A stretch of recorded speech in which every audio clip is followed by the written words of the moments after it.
El deseado de todas las gentes, capítulo 26, en Capernaum. Durante los intervalos que transcurrían entre sus viajes de un lugar a otro, Jesús moraba en Capernaum, y esta localidad llegó a ser conocida como su ciudad. Estaba a orillas del mar de Galilea y cerca de los confines de la hermosa llanura de Genesaret, sino en realidad sobre ella.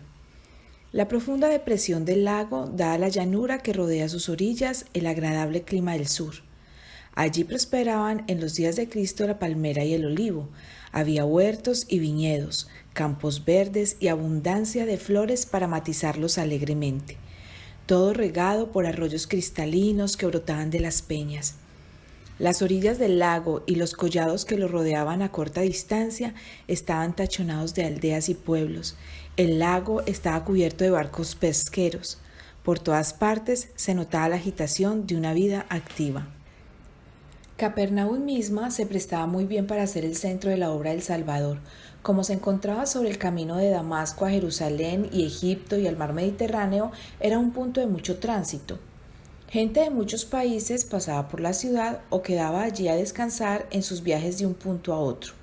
Allí Jesús podía encontrarse con representantes de todas las naciones y de todas las clases sociales, tanto ricos y encumbrados como pobres y humildes, y sus lecciones serían llevadas a otras naciones y a muchas familias. Así se fomentaría la investigación de las profecías, la atención sería atraída al Salvador y su misión sería presentada al mundo. A pesar de la acción del Sanedrín contra Jesús, la gente esperaba ávidamente el desarrollo de su misión. Todo el cielo estaba conmovido de interés. Los ángeles estaban preparando el terreno para su ministerio, obrando en los corazones humanos y atrayéndolos al Salvador. En Capernaum, el hijo del noble a quien Cristo había sanado era un testigo de su poder, y el oficial de la corte y su familia testificaban gozosamente de su fe. Cuando se supo que el maestro mismo estaba allí, toda la ciudad se conmovió. Multitudes acudieron a su presencia. El sábado, la gente llenó la sinagoga a tal punto que muchos no pudieron entrar. Todos los que oían al Salvador se maravillaban de su doctrina, porque su palabra era con potestad, porque les enseñaba como quien tiene autoridad y no como los escribas. La enseñanza de los escribas y ancianos era fría y formalista, como una lección aprendida de memoria. Para ellos la palabra de Dios no tenía poder vital. Habían sustituido sus enseñanzas por sus propias ideas y tradiciones. En la rutina de las ceremonias profesaban explicar la ley, pero ninguna inspiración de Dios conmovía su corazón ni el de sus oyentes. Jesús no tenía nada que ver con los diversos temas de disensión entre los judíos. Su obra era presentar la verdad. Sus palabras derramaban raudales de luz sobre las enseñanzas de los patriarcas y profetas y presentaban las escrituras a los hombres como una nueva revelación. Nunca habían percibido sus oyentes tan profundo significado en la palabra de Dios. Jesús se encontraba con la gente en su propio terreno, como quien está familiarizado con sus perplejidades. Hacía hermosa la verdad presentándola de la manera más directa y sencilla. Su lenguaje era puro, refinado y claro como un arroyo cristalino. Su hablar era como música para los que habían escuchado las voces monótonas de los rabinos. Pero aunque su enseñanza era sencilla, hablaba como persona investida de autoridad. Esta característica ponía su enseñanza en contraste con las de todos los demás. Los rabinos hablaban con duda y vacilación, como si se pudiese entender que las escrituras tenían un significado u otro exactamente opuesto. Los oyentes estaban diariamente envueltos en mayor incertidumbre, pero al enseñar, Jesús presentaba las Escrituras como autoridad indudable. Cualquiera que fuese su tema, lo exponía con poder, con palabras incontrovertibles. Sin embargo, era ferviente más bien que vehemente. Hablaba como quien tenía un propósito definido que cumplir. Presentaba a la vista las realidades del mundo eterno. En todo tema, revelaba a Dios. Jesús procuraba romper el ensalmo de la infatuación que mantiene a los hombres absortos en las cosas terrenales. Ponía las cosas de esta vida en su verdadera relación, como subordinadas a las de interés eterno, pero no ignoraba su importancia. Enseñaba que el cielo y la tierra están vinculados y que un conocimiento de la verdad divina prepara a los hombres para cumplir mejor los deberes de la vida diaria. Hablaba como quien está familiarizado con el cielo, consciente de su relación con Dios, aunque reconociendo su unidad con cada miembro de la familia humana. Variaba sus mensajes de misericordia para adaptarlos a su auditorio. Sabía hablar en sazón palabra alcanzado, porque la gracia se derramaba de sus labios, a fin de inculcar a los hombres los tesoros de la verdad de la manera más atrayente. Tenía tacto para tratar con los espíritus llenos de prejuicios y los sorprendía con ilustraciones que conquistaban su atención. Mediante la imaginación llegaba al corazón. Sacaba sus ilustraciones de las cosas de la vida diaria y aunque eran sencillas, tenía una admirable profundidad de significado.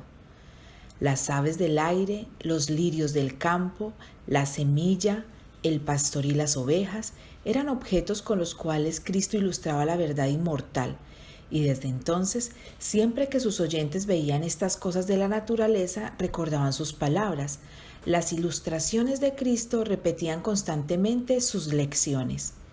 Cristo nunca adulaba a los hombres, nunca dijo algo que pudiese exaltar su fantasía e imaginación, ni los alababa por sus hábiles invenciones, pero los pensadores profundos y sin prejuicios recibían su enseñanza y hallaban que probaba su sabiduría. Se maravillaba por la verdad espiritual expresada en el lenguaje más sencillo. Los más educados quedaban encantados con sus palabras y los indoctos obtenían siempre provecho. Tenía un mensaje para los analfabetos y hacía comprender aún a los paganos que tenía un mensaje para ellos. Su tierna compasión caía con un toque sanador sobre los corazones cansados y atribulados. Aún en medio de la turbulencia de enemigos airados, estaba rodeado por una atmósfera de paz.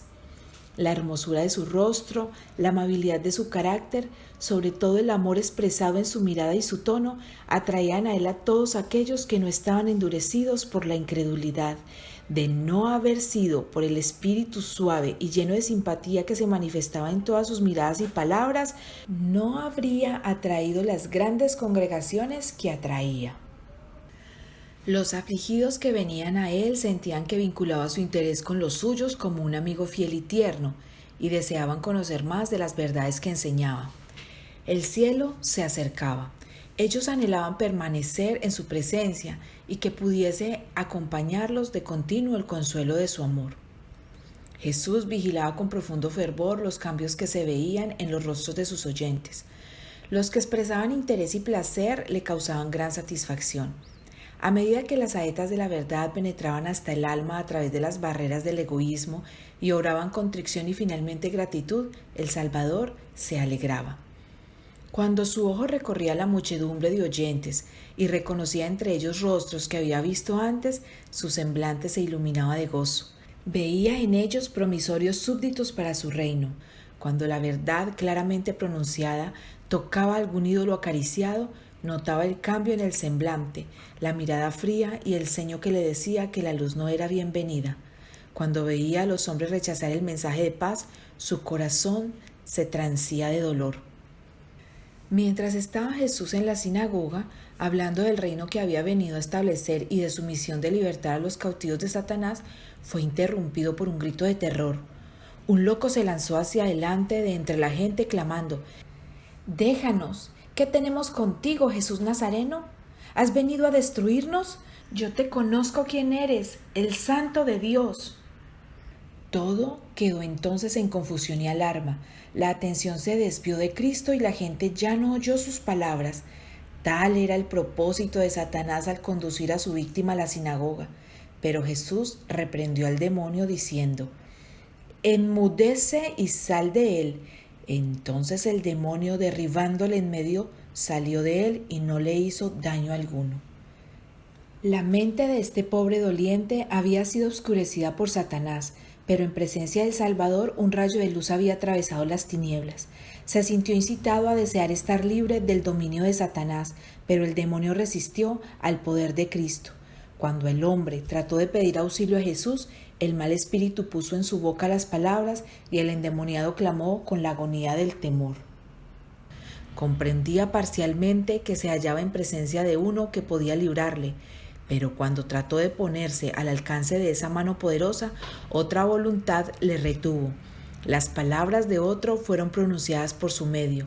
Era terrible el conflicto entre el poder de Satanás y su propio deseo de libertad. Aquel que había vencido a Satanás en el desierto de la tentación se volvía a encontrar frente a frente con su enemigo.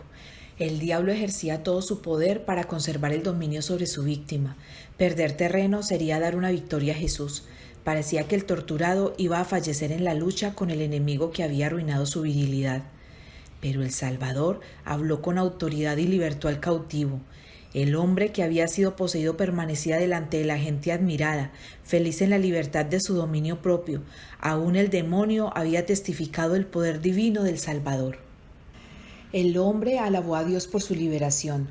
Los ojos que hacía poco despedían fulgores de locura brillaban ahora de inteligencia, y de ellos caían lágrimas de agradecimiento. La gente estaba muda de asombro. Tan pronto como recuperaron el habla, se dijeron unos a otros: ¿qué palabra es esta que con autoridad y potencia manda a los espíritus inmundos y salen?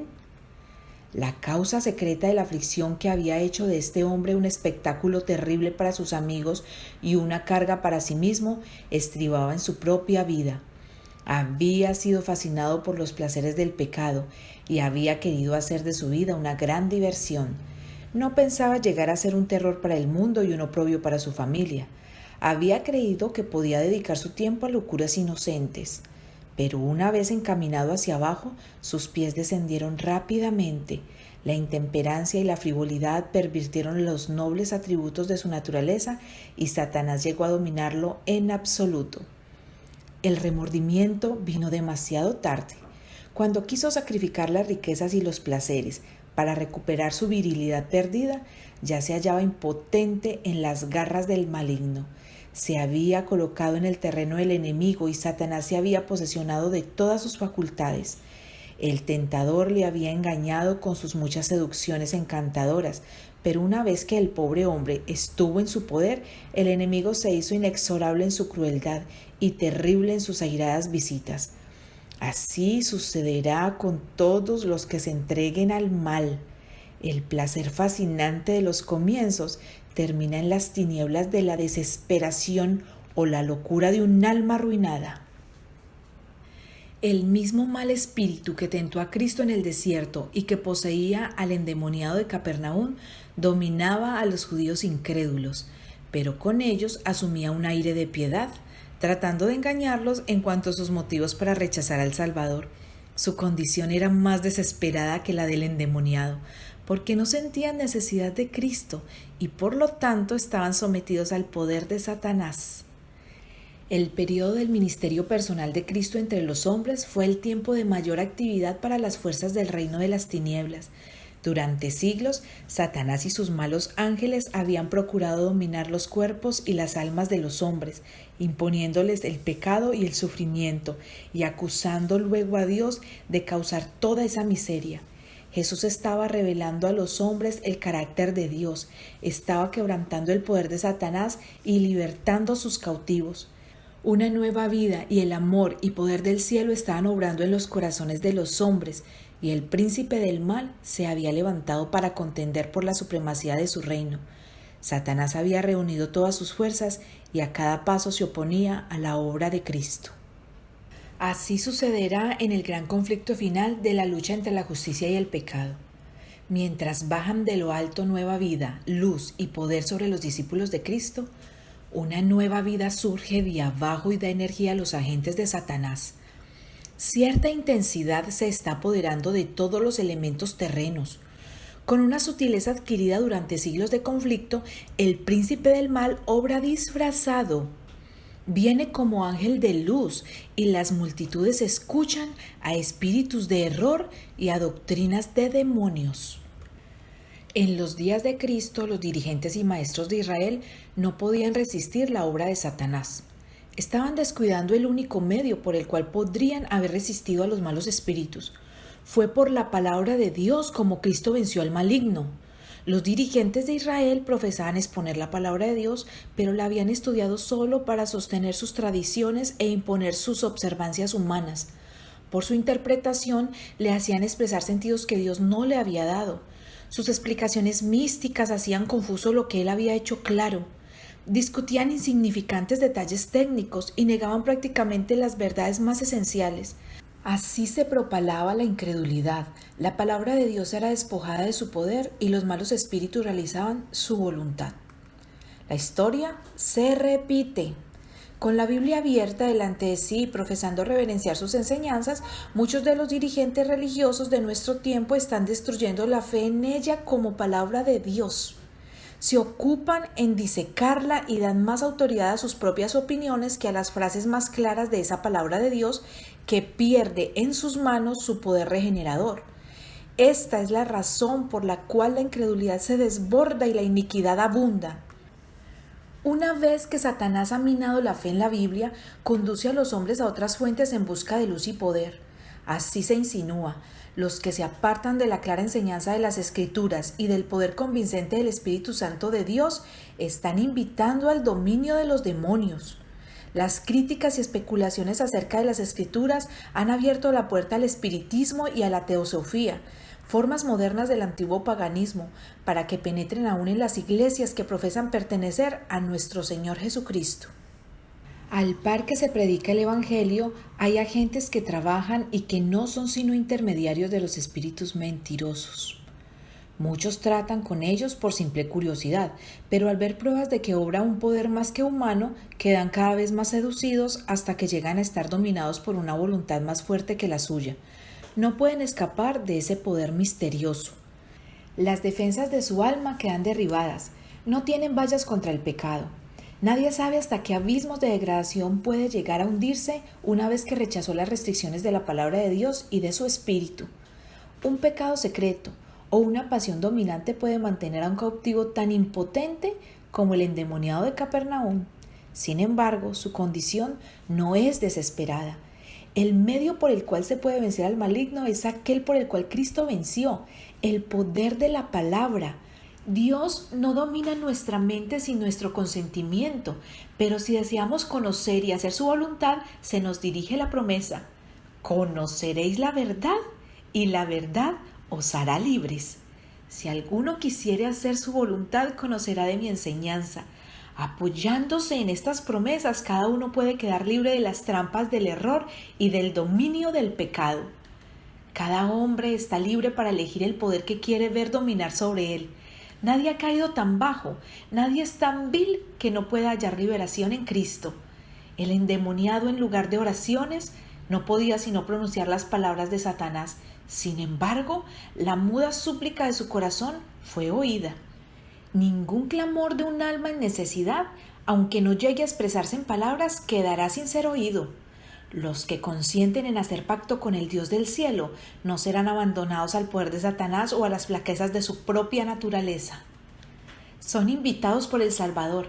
Echen mano de mi fortaleza y hagan paz conmigo. Sí, que hagan paz conmigo. Los espíritus de las tinieblas contenderán por el alma que una vez estuvo bajo su dominio, pero los ángeles de Dios lucharán por esa alma con una potencia que prevalecerá. El Señor dice: ¿será quitada la presa al valiente? ¿O libertaráse la cautividad legítima? Así empero dice Jehová: cierto, la cautividad será quitada al valiente, y la presa del robusto será librada, y tu pleito yo lo pleitearé, y yo salvaré a tus hijos. Mientras que la congregación que se hallaba en la sinagoga permanecía muda de asombro, Jesús se retiró a la casa de Pedro para descansar un poco. Pero allí también había caído una sombra. La suegra de Pedro estaba enferma de una grande fiebre. Jesús reprendió la dolencia y la enferma se levantó y atendió las necesidades del maestro y sus discípulos. Las noticias de la obra de Cristo cundieron rápidamente por todo Capernaum. Por temor a los rabinos, el pueblo no se atrevía a buscar curación durante el sábado, pero apenas hubo desaparecido el sol en el horizonte, se produjo una gran conmoción. De las casas, los talleres y las plazas, los habitantes de la ciudad se dirigieron hacia la humilde morada que albergaba Jesús. Los enfermos eran traídos en sus camas, venían apoyándose en bastones o sostenidos por amigos y se acercaban tambaleantes y débiles a la presencia del Salvador. Durante horas y horas llegaban y se iban, porque nadie sabía si al día siguiente encontrarían al médico todavía entre ellos. Nunca antes había presenciado Capernaum un día como ese. Llenaban el aire las voces de triunfo y de liberación. El Salvador se regocijaba por la alegría que había despertado. Mientras presenciaba los sufrimientos de aquellos que habían acudido a él, su corazón se conmovía de simpatía y se regocijaba en su poder de devolverle la salud y la felicidad. Jesús no cesó de trabajar hasta que el último doliente hubo quedado aliviado. Ya era muy avanzada la noche cuando la muchedumbre se fue y el silencio descendió sobre el hogar de Simón. Había terminado el largo día lleno de excitación y Jesús buscó descanso. Pero mientras la ciudad estaba aún envuelta por el sueño, el Salvador, levantándose muy de mañana, aún muy de noche, salió y se fue a un lugar desierto y allí oraba. Así transcurrían los días de la vida terrenal de Jesús. A menudo despedía a sus discípulos para que visitaran sus hogares y descansasen, pero resistía amablemente a sus esfuerzos de apartarle de sus labores. Durante todo el día trabajaba enseñando a los ignorantes, sanando a los enfermos, dando vista a los ciegos, alimentando a la muchedumbre, y al anochecer o por la mañana temprano se dirigía al santuario de las montañas para estar en comunión con su Padre. Muchas veces pasaba toda la noche en oración y meditación y volvía al amanecer para reanudar su trabajo entre la gente. Temprano por la mañana, Pedro y sus compañeros vinieron a Jesús diciendo que ya le estaba buscando el pueblo de Capernaum. Los discípulos habían quedado amargamente chasqueados por la recepción que Cristo había encontrado hasta entonces. Las autoridades de Jerusalén estaban tratando de asesinarle. Aún sus conciudadanos habían procurado quitarle la vida, pero en Capernaum se le recibía con gozoso entusiasmo y las esperanzas de los discípulos se reanimaron. Tal vez que entre los galileos amantes de la libertad se hallaban los sostenedores del nuevo reino. Pero con sorpresa oyeron a Cristo decir estas palabras: también a otras ciudades es necesario que anuncie el evangelio del reino de Dios, porque para esto soy enviado. En la agitación que dominaba en Capernaum había peligro de que se perdiese de vista el objeto de su misión. Jesús no se sentía satisfecho atrayendo la atención a sí mismo como taumaturgo o sanador de enfermedades físicas. Quería atraer a los hombres así como su Salvador. Y mientras la gente quería anhelosamente creer que había venido como rey a fin de establecer un reino terrenal, él deseaba desviar su mente de lo terrenal a lo espiritual. El mero éxito mundanal estorbaría su obra. Y la admiración de la muchedumbre negligente contrariaba su espíritu. En su vida no cabía manifestación alguna de amor propio. El homenaje que el mundo tributaba al encumbramiento, las riquezas o el talento era extraño para el Hijo del Hombre. Jesús no empleó ninguno de los medios que los hombres emplean para obtener la lealtad y el homenaje de los demás. Siglos antes de su nacimiento había sido profetizado acerca de él. No clamará, ni alzará, ni hará oír su voz en las plazas. No quebrará la caña cascada, ni apagará el pabilo que humeare. Sacará el juicio a verdad. No se cansará ni desmayará hasta que ponga en la tierra juicio. Los fariseos procuraban distinguirse por su ceremonial escrupuloso y la ostentación de su culto y caridad. Mostraban su celo por la religión, haciendo de ella un tema de discusión. Las disputas entre las sectas opuestas eran vivas y largas, y era frecuente oír en las calles voces de controversia airada entre sabios doctores de la ley. La vida de Jesús ofrecía un marcado contraste con todo esto. En ella no había disputas ruidosas, ni cultos ostensivos, ni acto alguno realizado para obtener aplausos. Cristo se ocultaba en Dios y Dios era revelado en el carácter de su Hijo. A esta revelación deseaba Jesús que fuese atraída la atención de la gente y tributado su homenaje. El sol de justicia no apareció sobre el mundo en su esplendor para deslumbrar los sentidos con su gloria. Escrito está de Cristo: como el alba está aparejada a su salida. Tranquila y suavemente la luz del día amanece sobre la tierra, despejando las sombras de las tinieblas y despertando el mundo a la vida. Así salió el sol de justicia, trayendo salud eterna en sus alas.